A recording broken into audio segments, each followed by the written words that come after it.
Hi fam, welcome to couple diaries vlog. ನಾನಿವತ್ತು ನಾಟಿ ಕೋಳಿ ಸಾಂಬಾರ್ನ ಹಳ್ಳಿ ಸ್ಟೈಲಲ್ಲಿ ಹೇಗೆ ಮಾಡೋದು ಅಂತ ಮಾಡ್ತಾ ಇದ್ದೀನಿ. ನೀವು ನೋಡ್ಬನ್ನಿ ಏನೇನು ಮಾಡ್ತೀನಿ ಅಂತ ಹೇಳ್ಬಿಟ್ಟು. ಫಸ್ಟ್ ನಾನು 1 kg ನಾಟಿ ಕೋಳಿನ ಕ್ಲೀನ್ ಮಾಡಿ ವಾಶ್ ಮಾಡಿ ಇಟ್ಕೊಂಡಿದ್ದೀನಿ. ಅದಕ್ಕೆ ನಾನು ಶುಂಠಿ, ಬೆಳ್ಳುಳ್ಳಿ, ಈರುಳ್ಳಿ, ಸ್ವಲ್ಪ ಕೊತ್ತಂಬರಿ ಸೊಪ್ಪು, ಬೇಕಿದ್ರೆ ಪುದೀನಾನು ಆಪ್ಷನಲ್ ಆಗಿ ನೀವು ಹಾಕೊಬೋದು. ಇದಿಷ್ಟನ್ನು ನಾನು ಜಾರ್ಗೆ ಹಾಕೊಂಡು ಅದಕ್ಕೆ ಸ್ವಲ್ಪ ಅರಿಶಿನ ಆ್ಯಡ್ ಮಾಡ್ಕೊತಿದ್ದೀನಿ. ಇದಿಷ್ಟನ್ನು ಆ್ಯಡ್ ಮಾಡ್ಕೊಂಡಾದ್ಮೇಲೆ ಇದನ್ನ ನಾನು ರುಬ್ಕೊತಿದ್ದೀನಿ. ಇದಕ್ಕೆ ಯಾವುದೇ ಥರ ನೀರು ಆ್ಯಡ್ ಮಾಡಬೇಡಿ, ಜಸ್ಟ್ ಅದನ್ನು ಹಾಗೆ ಪೇಸ್ಟ್ ಮಾಡ್ಕೊಳ್ಳಿ. ಇದೆಲ್ಲ ನೀಟಾಗಿ ಪೇಸ್ಟ್ ಆದಮೇಲೆ ನಾನು ಒಲೆ ಮೇಲೆ ಕುಕ್ಕರ್ನ ಬಿಸಿಗಿಟ್ಟಿದ್ದೀನಿ. ಅದಕ್ಕೆ 3 ರಿಂದ 4 ಸ್ಪೂನು ಆಯಿಲ್ ಹಾಕೊತಿದ್ದೀನಿ. ಇದು ಆಯಿಲ್ ಎಲ್ಲ ಸ್ವಲ್ಪ ಬಿಸಿ ಆದಮೇಲೆ ನಾನು ರುಬ್ಬಿಟ್ಕೊಂಡಿರೋ ಅಂಥ ಪೇಸ್ಟನ್ನ ಇದಕ್ಕೆ ಹಾಕೊಂಡು ಇದು ಹಸಿ ಸ್ಮೆಲ್ ಹೋಗೋ ತನಕ ಸ್ವಲ್ಪ ಫ್ರೈ ಮಾಡ್ಕೊತಾ ಇರಬೇಕು.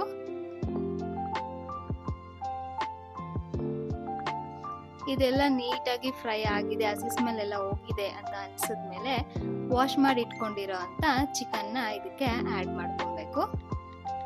ಆ್ಯಡ್ ಮಾಡ್ಕೊಂಡಾದ್ಮೇಲೆ ಇದನ್ನೆಲ್ಲ ನೀಟಾಗಿ ಮಿಕ್ಸ್ ಮಾಡಿ ಇದು ಸ್ವಲ್ಪ ನೀರೆಲ್ಲ ಬಿಟ್ಕೊಳ್ಳುತ್ತೆ. ಅದಕ್ಕೆ ನಾನು ಇದಕ್ಕೆ ಸ್ವಲ್ಪ ಉಪ್ಪು ಹಾಕೊತಿದ್ದೀನಿ. ಉಪ್ಪೆಲ್ಲ ಹಾಕಿ ಸ್ವಲ್ಪ ನೀಟಾಗಿ ಫ್ರೈ ಆಗಬೇಕು. ಇದು ಫ್ರೈ ಆಗೋಷ್ಟರಲ್ಲಿ ನಾನು ಮಸಾಲೆಗೆ ಏನೇನು ಬೇಕು ಆ ಐಟಮ್ಸ್ನ ರೆಡಿ ಮಾಡ್ಕೊಂಡು ಮಸಾಲೆ ರೆಡಿ ಮಾಡ್ಕೊತೀನಿ.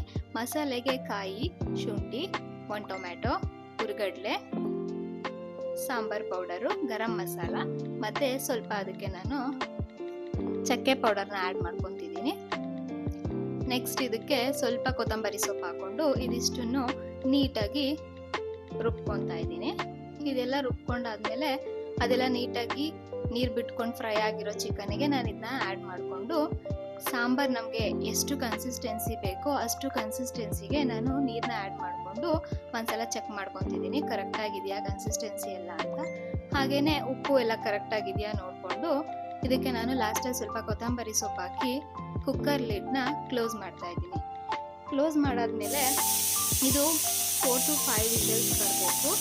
ಬೇರೆದೆಲ್ಲ ಆದರೆ ಬಾಯ್ಲರ್ ಕೋಳಿ ಆದರೆ ಬೇಗ ಬಾಯ್ಲ್ ಆಗುತ್ತೆ, ಹಾಗಾಗಿ ಅದಕ್ಕೆ ಜಾಸ್ತಿ ಟೈಮ್ ಬೇಕಾಗಲ್ಲ. ಇದು ನಾಟಿ ಕೋಳಿ ಆಗಿರೋದ್ರಿಂದ 4 to 5 ವಿಷಲ್ಸ್ ಬೇಕೇ ಬೇಕು. ಇದೆಲ್ಲ ಇವಾಗ ವಿಷಲ್ ಎಲ್ಲ ಹೋಗಿದೆ. ಈ ವಿಷಲ್ ಹೋದ್ಮೇಲೆ ನಾನು ಲಿಡ್ನ ಓಪನ್ ಮಾಡ್ತಾ ಇದ್ದೀನಿ. ಹೇಗೆ ಬಂದಿದೆ ನೋಡೋಣ. ವಾವ್, ನೋಡ್ತಾ ಇದ್ರೆ ತಿನ್ಬೇಕು ಅಂತ ಅನಿಸ್ತಾ ಇದೆ ಅಲ್ವಾ ನಿಮಗೂ. ಆ್ಯಕ್ಚುಲಿ ಸ್ವಲ್ಪ ಆಯಿಲ್ ಬಿಟ್ಕೊಂಡಿದೆ. ನಾಟಿ ಕೋಳಿ ಆಗಿರೋದ್ರಿಂದ ಅದರಲ್ಲೇ ಸ್ವಲ್ಪ ಆಯಿಲ್ ಕಂಟೆಂಟ್ ಜಾಸ್ತಿ ಇರುತ್ತೆ. ನಾನು ಕಡಿಮೆ ಆಯಿಲ್ ಹಾಕೊಂಡಿದ್ರು ಕೂಡ ಅದರಲ್ಲಿ ಆಯಿಲ್ ಬಿಟ್ಕೊಂಡಿದೆ. ನೋಡಿ ಎಷ್ಟು ಚೆನ್ನಾಗಿದೆ. ಇದಕ್ಕೆ ಕಾಂಬಿನೇಷನ್ ಆಗಿ ಮುದ್ದೆ ಇದ್ರೆ ಸೂಪರ್ ಆಗಿರುತ್ತೆ. Thank you for watching. ಯಾರ್ಯಾರೆಲ್ಲ ನನ್ನ ಚಾನಲ್ ನೋಡ್ತಿದ್ದೀರೋ ಅವರೆಲ್ಲ ಪ್ಲೀಸ್ ಸಬ್ಸ್ಕ್ರೈಬ್ ಮಾಡಿಕೊಂಡು ನೋಡಿ. ಹಾಗೆ ನಿಮಗೆ ಯಾವ ಥರ ವೀಡಿಯೋಸ್ ಇಷ್ಟ ಆಗುತ್ತೆ, ನಾನು ಯಾವ ಥರ ವೀಡಿಯೋಸ್ ಮಾಡ್ಬೇಕು ನೆಕ್ಸ್ಟ್ ಅಂತ ಕಮೆಂಟ್ ಸೆಕ್ಷನಲ್ಲಿ ಕಮೆಂಟ್ ಮೂಲಕ ತಿಳಿಸಿ. Thank you so much. Love you all. Bye.